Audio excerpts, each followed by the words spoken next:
नमस्कार दोस्तों, बिहार चुनाव को लेकर यानी बिहार चुनाव में मतगणना को लेकर बड़ा खुलासा हुआ है। जी आपको बता दें, बिहार चुनाव के नतीजे आए हुए लगभग 2 हफ्तों से ज्यादा का समय बीत चुका है, लेकिन अब एक बड़ा खुलासा हुआ है जिससे चुनाव आयोग रंगे हाथों पकड़ा गया है। अब चुनाव आयोग के रंगे हाथों पकड़े जाने से बिहार में एक बार फिर से राजनीतिक जंग तेज हो गई है। जी हाँ दोस्तों, पूरे सबूत के साथ आरजेडी के दिग्गज नेता ने इसका खुलासा किया है, जिसके बाद चुनाव आयोग कटघरे में खड़ा हो गया है। आरजेडी नेता ने मॉक पोल से जुड़े कुछ कागजात सामने रखे हैं। जो कागजात स्ट्रांग रूम में होने चाहिए थे, वो मॉक पोल के कागजात रास्ते में मिले, जिसके बाद चुनाव आयोग बुरी तरह घिर गया है। जी हाँ दोस्तों, पूरे खबर के बारे में आपको डिटेल से बताएंगे। अगर आपने अभी तक हमारे चैनल को सब्सक्राइब नहीं किया है तो नीचे दिए गए लाल कलर के सब्सक्राइब बटन को दबाकर चैनल को सब्सक्राइब कर लें। साथ ही घंटी के बटन को भी दबाकर नोटिफिकेशन को ऑन कर लें, जिससे कि जैसे ही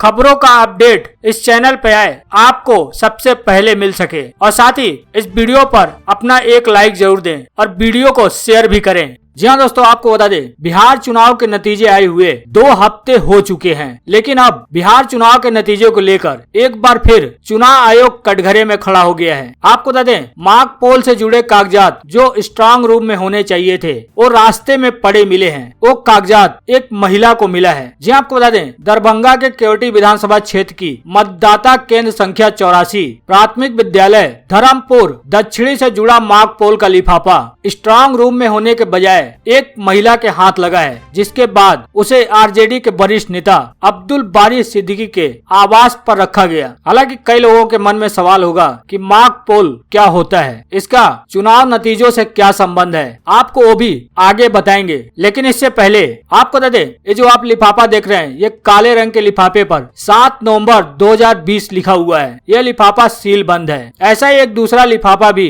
आरजेडी के वरिष्ठ नेता सिद्दीकी के पास है। वह बूथ संख्या 46A का है। यह खुला हुआ है और इसमें मॉक पोल से जुड़े कागजात हैं। सिद्दीकी के मुताबिक डिब्बे के ऊपर का सील भी टूटा हुआ है। सिद्दीकी ने एक मीडिया चैनल से बात करते हुए बताया कि यह सब एक प्लास्टिक के डिब्बे में डालकर केवटी में फेंका हुआ पाया गया। डिब्बे के ऊपर का सील भी टूटा हुआ है। एक महिला के हाथ यह डिब्बा लगा और उसने इसे सिद्दीकी तक पहुंचाया। आरजेडी के दिग्गज नेता सिद्दीकी ने इसे दिखाते हुए कहा कि मैं केवटी से चुनाव हारा नहीं हूं, बल्कि मुझे हराया गया है। ये कागजात सहित मॉक पोल का डिब्बा और लिफाफा बताता है कि बड़ी गड़बड़ी हुई है। दरअसल आपको बता दें, आरजेडी के नेता सिद्दीकी केवटी से चुनाव हार गए थे। यहाँ पर एनडीए के सहयोगी दल यानी बीआईपी के मुरारी कृष्ण झा 4890 वोटों से विजयी हुए थे। हालांकि आपको बता दें, आरजेडी के नेता सिद्दीकी 3 टर्म से अलीनगर से चुनाव जीतते रहे और इस बार आरजेडी ने उन्हें केवटी से चुनाव लड़ने के लिए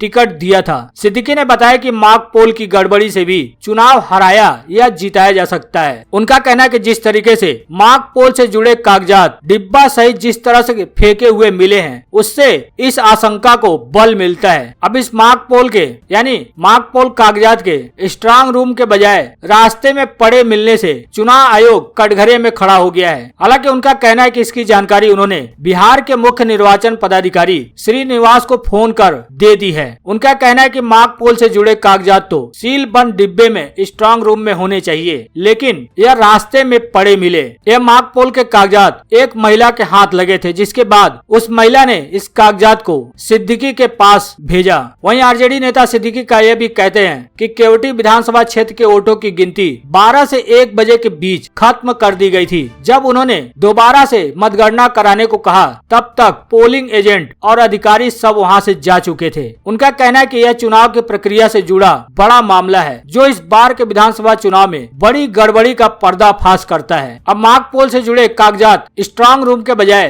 रास्ते में पड़े मिलने को लेकर आरजेडी के नेता तेजस्वी यादव ने भी चुनाव आयोग पे सवाल खड़े किए हैं। तेजस्वी यादव ने कहा है कि चुनाव आयोग या तो दोषियों पर कार्रवाई करे या फिर ये औपचारिकताएं बंद करे। उन्होंने ट्वीट करते हुए कहा कि चुनाव आयोग को इस घटना की गहन पड़ताल कर दोषियों को नौकरी से बर्खास्त करना चाहिए। अगर ऐसा नहीं होता है तो फिर चुनाव कराने की रस्म अदायगी भी क्यों? आपको बता दें मॉक पोल क्या होता है और इसका चुनाव नतीजों से क्या संबंध है? मॉक पोल से कैसे पता लगाया जाता है कि धांधली हुई है या फिर नहीं? आपको बता दें इस बार बिहार विधानसभा चुनाव में मतदान शुरू होने से 1 घंटा पहले मॉक पोल कराने का आदेश दिया गया था। सभी मतदाता केंद्रों पर मॉक पोल करने का निर्देश था। मॉक पोल से 50 वोट डालकर एजेंट को दिखाया जाना था कि जिसे वोट पड़ रहा है वो सही जगह पर जा रहा है या नहीं। सभी बटनों की यानी कि Congress, BJP, RJD, JDU, meme, अन्य जितने भी ईवीएम में बटने हैं इसकी जांच हो जाती है इसके जरिए कि मशीन पूरी तरह से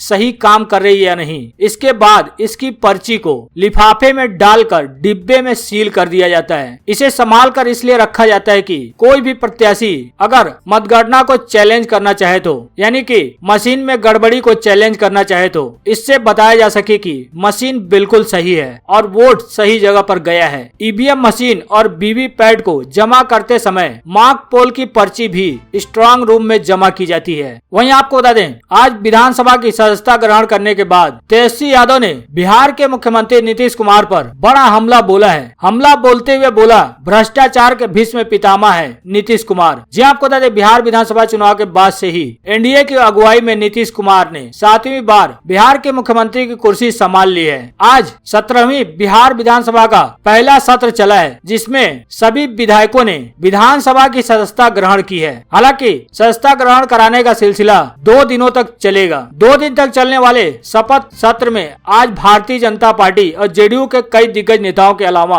आरजेडी के नेता तेजस्वी यादव और तेज प्रताप यादव ने भी शपथ ग्रहण की। इसके बाद तेजस्वी यादव ने नीतीश कुमार पर जमकर हमला बोला है। हमला बोलते हुए तेजस्वी यादव ने मुख्यमंत्री नीतीश कुमार को भ्रष्टाचार के भीष्म पितामह तक कह डाला है। अब यह भारतीय जनता पार्टी, जेडीयू और आरजेडी के बीच सियासी घमासान का कारण भी बन सकता है। जी आपको बता दें तेजस्वी यादव ने बिहार के मुख्यमंत्री नीतीश कुमार को भ्रष्टाचार के भीष्म पितामह करार दिया है। साथ ही आरजेडी नेता ने कहा है कि उन्होंने चोर दरवाजे से एक बार फिर सरकार बनाने का काम किया है। वो भीष्म पितामह भ्रष्टाचार के इसलिए हैं क्योंकि जितने भी गुनाहगार हैं और भ्रष्टाचारी हैं उन्हें संरक्षण देना और बचाव करना उनकी पुरानी फितरत रही है। यही नहीं नीतीश कुमार अब अधिकारियों ने चिट्ठी लिखकर बात कह रहे हैं। इसके अलावा तेजस्वी यादव का कहना है कि नीतीश ने पहले भ्रष्टाचारी डॉक्टर मेवालाल चौधरी को शिक्षा मंत्री बनाया और मामले के तूल पकड़ने के बाद उसे पद से हटा दिया गया।